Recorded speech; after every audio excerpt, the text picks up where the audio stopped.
My name is Barbara. Kiki. Janai. Linda. Wait. Today I'm going to be talking about rabies because recently there's been a lot of reports of rabies in the area.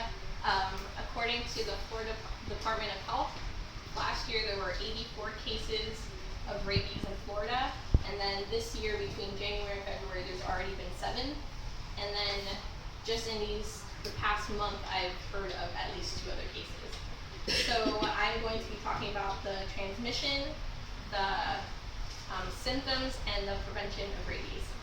So the transmission, usually rabies is transmitted through saliva, most likely a bite with a rabid animal, and so the saliva gets inside of you. There's another way that you can get from saliva if a rabid animal scratches you, since they lick their paws at some point before they've scratched you. It can also be transmitted that way.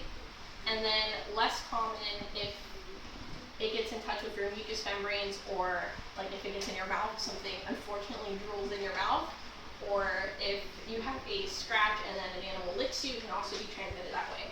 Other than saliva, it can be transmitted rarely through transplant of a body organ that is infected with rabies, or if it gets aerosolized. So if you work in a lab and a brain gets sawed open and it goes into the air, you can get it that way.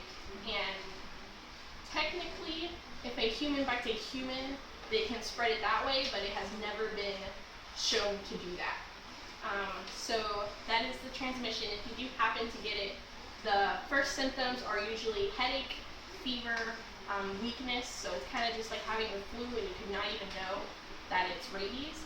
Usually at the infection site, there's also tingling, or like you just feel weird if it bit you, or if that's where they licked you and you had an open cut there, it'll start tingling or burning. And after rabies starts showing its actual symptoms, there's 2 forms.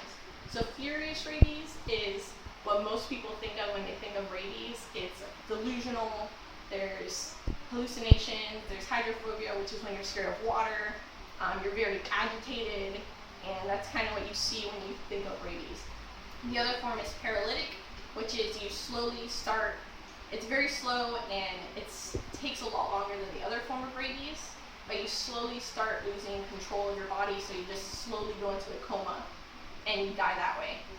Once you start showing those symptoms, it's almost 100% deadly.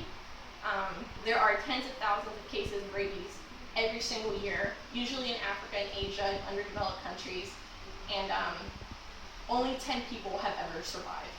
8 of those people were either pre-vaccinated or post-vaccinated for rabies after. So only 2 of those people never got any vaccination and lived, out of tens of thousands every year. So it is very deadly, but it's also very preventable, especially here in America. So the first way is to not come in contact with animals that might have rabies. So no feeding of stray cats, which I know a lot of people like to do, but cats are actually the number 1 domestic animal to have rabies. And so half of the cases are raccoons, so no feeding of wild animals, no touching animals you don't know.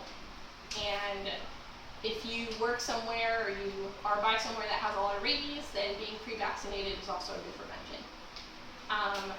After you get attacked or bit or whatever, it is good to wash the site with soap and water. It's been shown to really help if you do it right away. If your animal, your pet gets bit, then you could, if they let you touch them, do not touch them without gloves. Wash the site with soap and water and then take them to your vet. You should also go to the doctor after if you were the one that was attacked, and they will decide what to do.